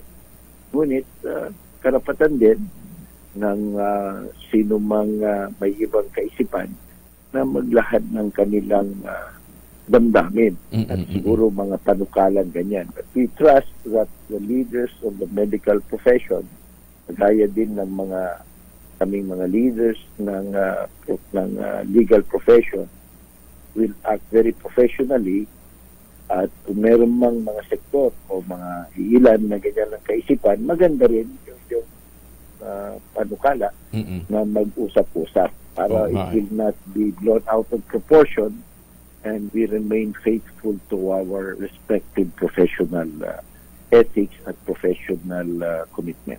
Oo, may mga telco nga daw dati daw, di ba? Kasi daw maraming masyadong litigos yung ibang mga abogado. ayaw na magbigay magbigay mismo ng serbisyo pagka abogado, pati insurance company. Oo, talaga kung part of the professional risk yan, no? Gaya ng insurance, naintindihan natin negosyo nila, and risk na, mas mataas ang risk kasi siyempre yung abogado marunong sa batas at hindi basta-bastang mapapaikutan. So naiintindihan natin yan. Pero medyo malaki ho pagkakaiba pagdating sa medical profession. Correct. Pero ibig sabihin, nakarating na rin ho sa inyo yung tungkol sa mga insurance? Oo. At kung mabasa din natin yung mga reaksyon ng ating mga kapatid na abogado, some are very level-headed, yung iba, marami ang hindi naniniwala na gagawin nila yan. Sapagkat alam mo, Congressman Angel, ang kalaban naman dito, hindi abogado o hindi doktor eh. Kung meron man, yung sistema, no? Yung kung may kabulukan, kabagalan, o kaya mga pagkakamali o mga loopholes sa sistema o pag-abuso, yun ang ating pagtulungan. Ang kailangan dito, hindi mag-away o magtampuhan yung profesyon, kundi magtulungan kami. At matagal na natin pinapanawagan yan eh. Kayo din sa media kasi we face the same risk, di ba? Very risky din yung ating profesyon sapagkat pinapatay tayo. No? Hindi lang, nadedemanda pa. Nagbabalita ka lang ng impormasyon, nag-educate ka lang ng publiko, nadedemanda ka pa. Anyway, dito sa kaso ni Dr. Agbayani, apparently mukhang yung abogado niya yata ang nakalimutang mag-file ng appeal hanggang sa maging final and nagkaroon na ng entry and judgment. Hindi ho naman accurate yan. Nakapag-file ho naman siya ng notice of appeal. Okay, yun ba? Nakapag-file. Okay. At least na-correct ho ninyo dahil yun yung impormasyon. So, bakit umabot po sa final conviction? Ang kasi, yung nagpag-file ng notice of appeal pero hindi siya nag-request siya for extension ng period to file yung memorandum. Tapos pinagbigyan naman pero hindi na ko final yun. Ngayon, dahil dyan, ay naku, naputol si Dr. Cayosa, si Attorney Cayosa. Anyway, at least na-correct dahil akala ko nung una hindi ho siya nakapag-file ng ng appeal. Yung pa na nakapag-file, kaya lang yung memorandum memorandum po, mga legal terminologies po yan, hindi ho natin, kaya nga minabuti ho nating makausap po si Attorney Igon, mas kabisado niya ho yung mga mga proseso. So ang hindi ho na i-file attorney ay notice of extension? Notice. So na-file naman po yung notice of appeal. Okay. After that, sinabihan siya na mag-file ng memorandum. Okay. Nag-file ko siya ng notice of extension, pinagbigyan naman. At eventually, despite the extension, hindi na nag-file. Ng memorandum? Memorandum. Ano ho yung memorandum?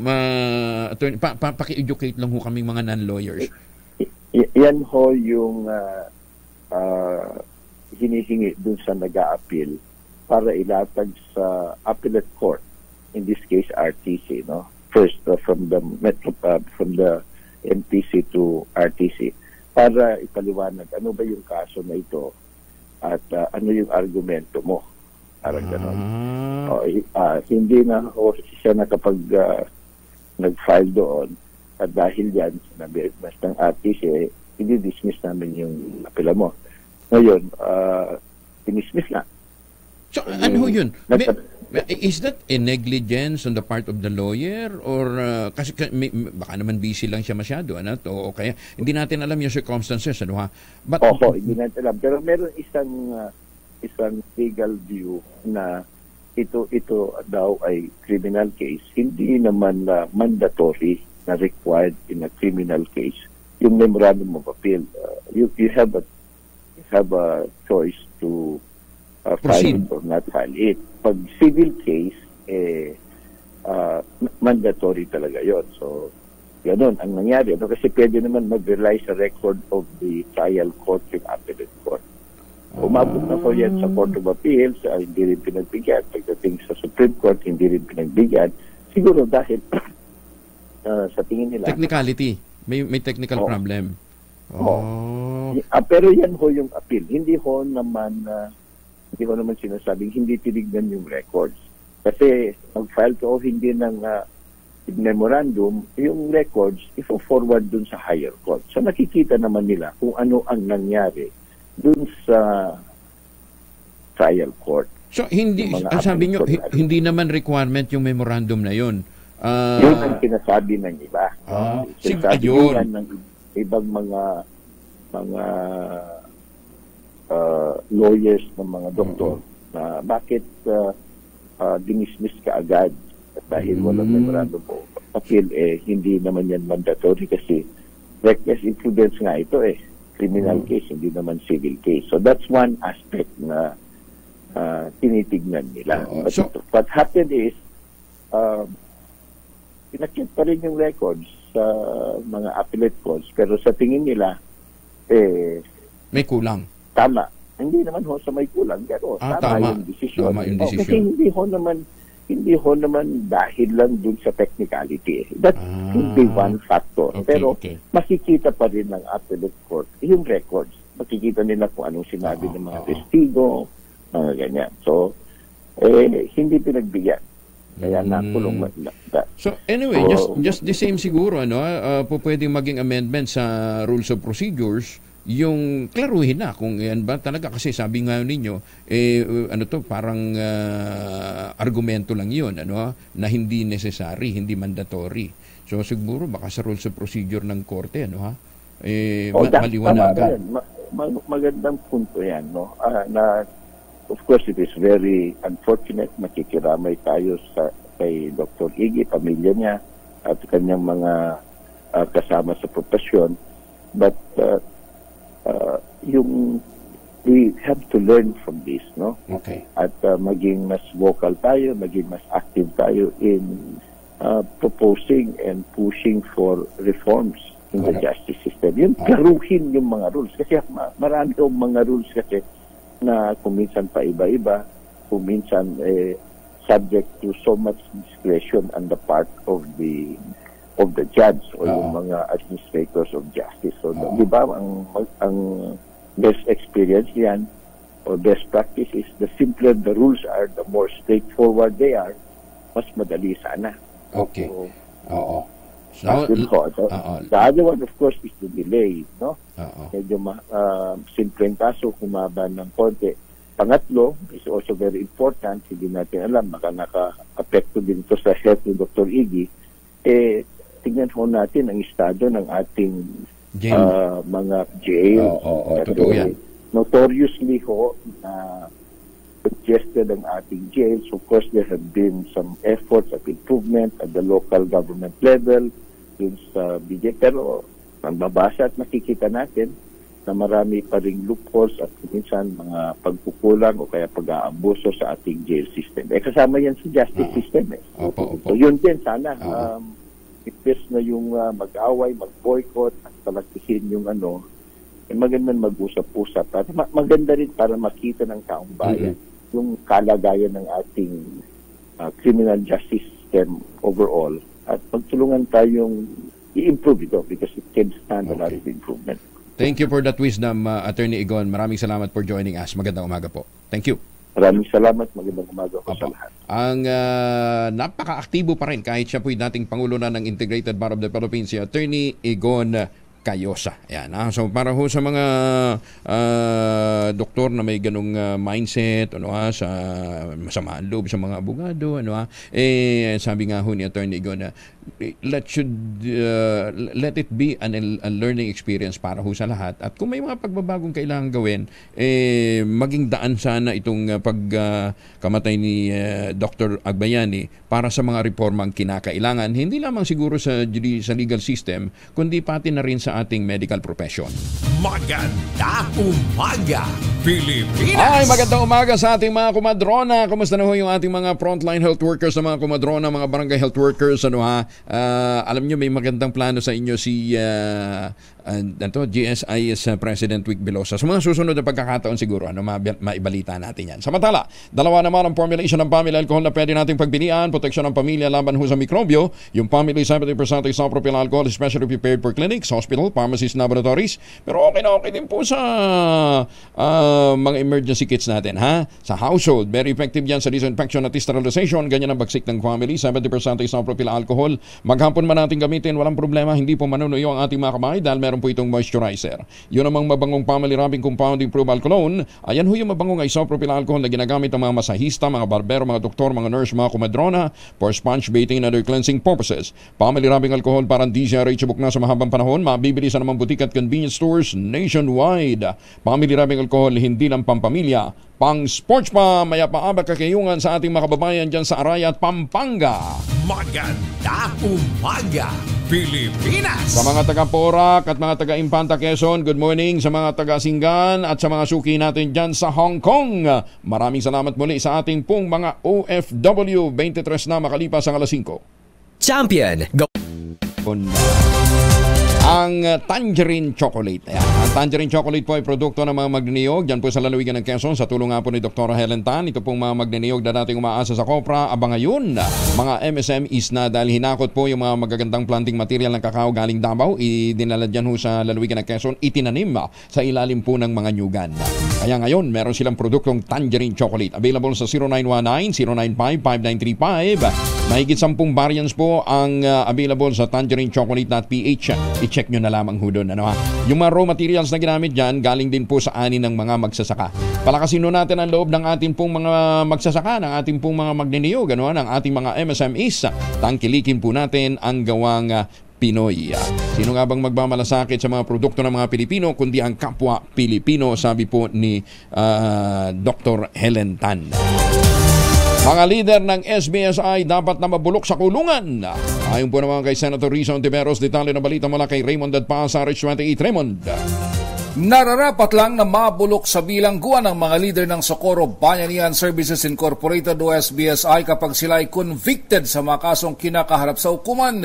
Ito ang paniniwala ni Senador Rizzo Ontiveros na nagkain ng resolution upang imbestigahan ng Senado ang mga pang-aabuso ng SBSI sa mga bata at kababaihan. Giit ni Ontiveros, tapos na ang araw ng mga nagdidiyos-diyosan na sina J. Renz Kilario alias Senior Aguila, Mamerto Galanida, Karen Sanico, Janet Ahok at kanilang mga kasabwat. Mahirap umunong isipin ang ginawang krimen ng mga ito dahil walang pinipili. Mga bata, babae at mga matatanda. Iginatuan nito ang paglabas ng warrant of arrest at pagpapakulong sa mga ito bilang author ng Prohibition of Child Marriage Act at Expanded Anti-Trafficking in Persons Act. Giit ni Ontiveros, minsan pang napatunayan na may pinatutunguhan ng investigasyon ng Senado taliwas sa mga akusasyon na animoy sila ay naglalaro lamang. Nagpasalamat ito sa mga biktima ng umano'y kulto na naglakas ng loob na tumindig at humarap sa investigasyon. Ang 4 na opisyal ng SBSI kasama ang 9 na iba pa ay ipinaaresto ng Surigao del Norte Regional Trial Court sa kasong Qualified Trafficking in Persons na walang piyansa. Kaya't sila ay nakakulong na ngayon sa Building 14 ng National Bilibid Prisons na nagsisilbing detention facility ng National Bureau of Investigation o NBI. Para sa kauna-unahan sa Pilipinas, DZRH, ito si Raymond Dadpaz, tuloy-tuloy sa pagbabalita, tuloy-tuloy sa serbisyo, sama-sama tayo, Pilipino. Magandang umaga, Pilipinas! 32 makalipas ang alas 5 na umaga. Congratulations muna sa BIR, ha? Kala nyo, sabi nila hindi nakakakota ang BIR. Baka ngayon makakota na, ha? Meron tayo nasagap ng mga impormasyon, ha? Di ba sinasabi nila, hahabulin nila yung mga maliliit na yung mga online seller? Ba, alam ba ninyo, na-issuehan mo pala ito ng letter of authority ba yun? LOA. Yun, na-issuehan ho ng LOA itong Shopee, Nasingil ng 3.2 billion pesos. Ba, galing ha. Tapos pag hindi pa nagbayad, meron pang oplan kandado ha. Nasindak. Yung isang hari ay nagmadali sa pagbabayad daw ho ng kanyang dapat na papanagutan. Ano ha? DB Mart ba ito? Yung DB Mart naman, dali din ho ng 2.8 billion pesos. Ninang, ang galing ni inaanak, ano ha? Galing ha. 3.2 billion na ang nadali dito sa Shopee, tapos 2.8 billion naman ang sa DB Mart. Effective ha? Effective ho yung pag-i-issue ho ng LOA dito ho sa mga hindi nagbabayad ng tamang buwis. Yan ha. Antabayan na natin, baka sa mga susunod na araw officially lumabas na ho itong report na ito. Ano ha? Siyempre dapat pagkaganyang accomplishment, ibinibida ho natin yan ha. Hindi ho natin ho yan inililihim. Ayun ha. At saka magandang umaga ho doon sa mga mahilig bumiyahe ha. Diyan ho sa BIR ha. Mukhang hindi yata alam ni late nilang nalaman ni Commissioner Lumagi na marami siyang mga tauhan niya ang madalas na nagbibiyahe abroad. Yung iba isang buwan ha, sa Amerika. Umalis ng July 1, bumalik ng August 1. Aba! Oo. Meron naman silang travel permit, di ba? Okay lang. Kaya lang paliwanag nyo. Bakit pati ka mag-anakan bumiyahe ng ganun katagal sa Amerika? Wala. Oo, tapos yung iba sa Europa. Ngayon nagkukumahog yung iba sa pagpapaliwanag, paggawa ng justification sa kanilang mga travel. Ha? Congratulations muli sa ating mga kaibigan dyan sa BIR. Magandang umaga, Pilipinas! Aba, si Coco Martin at saka si Ivana Alawi nagpa-sexy na sa Batang Quiapo. Ano to? Para tumaas lang ang rating? Yan po ang chika sa atin ni Gorgie Rula. Gorgie, good morning! Talagang pinag-isipan ng husto ni Coco Martin ang episode ng Batang Quiapo nung Lunes dahil makakatapat na nito ang action drama sa GMA7 na Black Rider ni Ruru Madrid. Sinabi naman mismo ni Coco kay Ruru na pinaghahandaan na raw nila itong pagpasok ng Black Rider para hindi sila matalo. At nagwagi naman si Coco dahil mataas ang rating nito nung Lunes na naka 15.5% laban sa nagsisimulang Black Rider na 12.1%. Pero aggregated ratings iyon na kung saan ay napapanood ang Batang Quiapo sa 3 istasyon sa A to Z, TV5 at Kapamilya Channel. Samantala, ang Black Rider naman ay sa GMA7 at GTV lamang. Pero pinag-usapan ang episode ng Batang Quiapo dahil bukod sa mga action scenes na ginawa ni Coco kasama si Ivana Alawi, ay may bed scene pa silang dalawa na parang di nababagay sa free TV. Kaya nag-react ang iba na pwede kaya iyon at makakalusot sa MTRCB. Pero matindi ang tapatan ng dalawang teleserye ito. Kaya inaabangan kung kaya ba ni Ruru na pataubin ang Batang Quiapo ni Coco Martin. Mula sa kanaunahan sa Pilipinas, DZRH, ito po si Gorgie Rula, tuloy-tuloy sa pagbabalita, tuloy-tuloy sa serbisyo, sama-sama tayo, Pilipino. Maraming salamat, Gorgie. Anong di-display naman kaya ni Ruru? Kaya mga tapatan yung mga pinapakita ni Ivana. Ay, magandang umaga nga pala kay Congressman Dan Fernandez. Magandang umaga sa inyo. Kumusta na kayo ha? Dumating na sa Pilipinas ang ika-6 na batch ng mga Pinoy repatriate mula Israel. Kinabibilangan ito ng 34 na caregiver, 8 hotel worker at 1 sanggol. Binigyan ng Department of Health ang mga OFW ng psychological counseling upang matugunan ang kanilang traumatic experience sa gitna ng Israel-Hamas war. 182 ng mga OFW at 5 sanggol na ang naiuwi ng pamahalaan mula Israel simula noong October 18. At para ho doon sa mga kababayan natin na maagang gumising pagkatapos hindi magandang gising, Oo. Okay, basta-basta haharap ng salamin, baka bangulat ho kayo. Yung dating cute, kulang sa glow.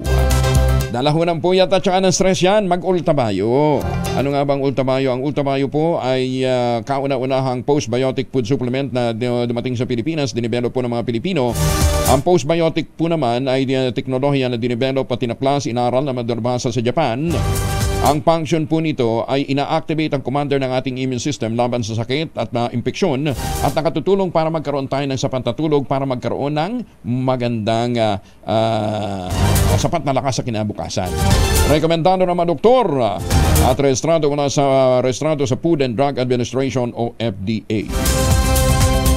Para ho doon sa mga gustong maging masigla sa umaga, parang si Kuya Angel, ang Ultamayo po ay available sa Lazada, Shopee at TikTok. Ngayon kung kayo may mga katanungan pa tungkol po sa mga benepisyo nito at saka iba pang mga health concerns, mag-text ho kayo sa 0917-110-6580. Ulitin natin 0917-110-6580 para po sa karagdagang impormasyon. Sa panahon ho ng pagbabago ng panahon, stressful na buhay, kakulangan ng tulog, kailangan natin ng kaagapay, nandyan po ang Ultamayo. Available sa Zamboanga Pharmacy, sa Joan's Pharmacy, at dyan po naman sa Zamboanga Pharmacy, Zamboanga City. At dyan po naman sa San Pedro Laguna, sa Pasmed Pharmacy, dito po sa Metro Manila, malapit-lapit na sa mga pangunahing botika.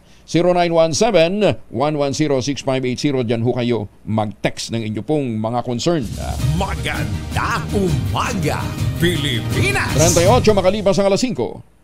Ang Pilipinas. Magandang umaga sa mga Pilipino dyan po sa Taipei, Taiwan. Ohayo gozaimasu sa mga suki natin dyan sa Japan. Magandang umaga din po sa mga taga Maryland, USA. Henry Pahe, kumusta ka na dyan, ha? At sa mga taga Boac, hindi ho yan abroad, Marinduque. Boac, Marinduque. Fourth quarter nationwide simultaneous earthquake drill. Aarangkanta ngayong umaga ayon sa NDRRMC.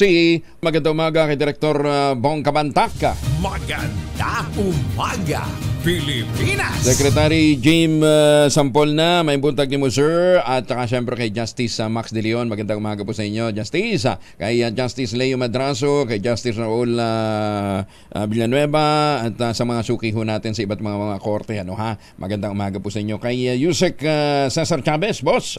Magandang umaga. Bagong balita, bagong impormasyon. Kasama si Kuya Angelo Palmones. Magandang umaga, Pilipinas!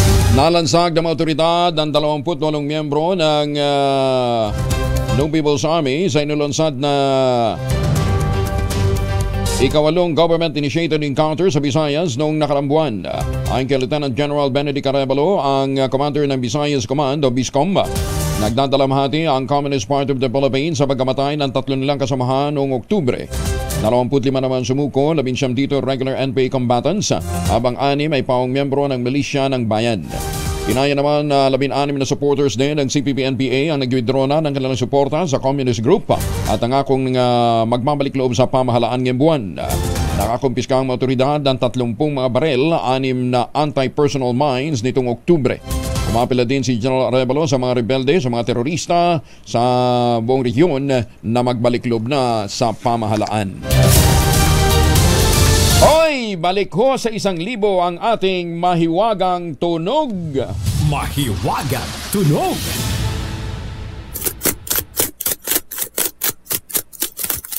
Oo, parang parang NPA na nagkukumhog magtago.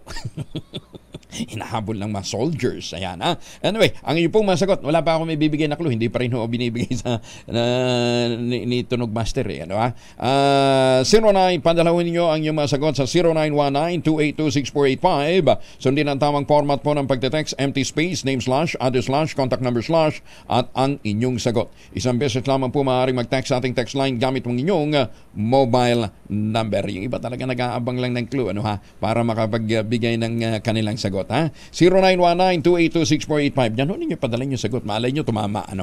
Ayan. Uy, at para ho doon sa mga naghahanap pala ng magandang bahay o project dito po sa Metro Manila, huwag nating kalimutan, may natitira pang 20 units, ang less than 20 units na siguro ito.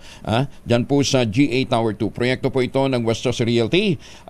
Nauna na pong naglaan ng Westchester Realty ng 300 million pesos para sa renovation ng kanilang mga pasilidad sa GA Tower 2. At ngayon nga pong Vermont, 50,000 pesos lamang po all-in down payment. May chance pa kayong manalo na iba pang mga pang-raffle ng Westchester Realty sa Disyembre. Ito pa rin ang pangarap na magkaroon ng sariling bahay sa presyong abot kaya. Makipag-ugnayan po kayo sa 0996-501-555 o dili kaya sa 0947-434-5555. Pero pinakamaganda, puntahan ho ninyo ng personal para makita ho ninyo, labi palang panalo na. Sabi nga po ni Ginoong Nico Valencia, stop renting, start owning. Ayan, ulitin natin yung numero na tatawagan ho ninyo. Baka mamintis ho ninyo, makalimutan ho ninyo. 0996-501-5555 at 0947-434-5555. 48 na makalipas ang alas 5 ng umaga.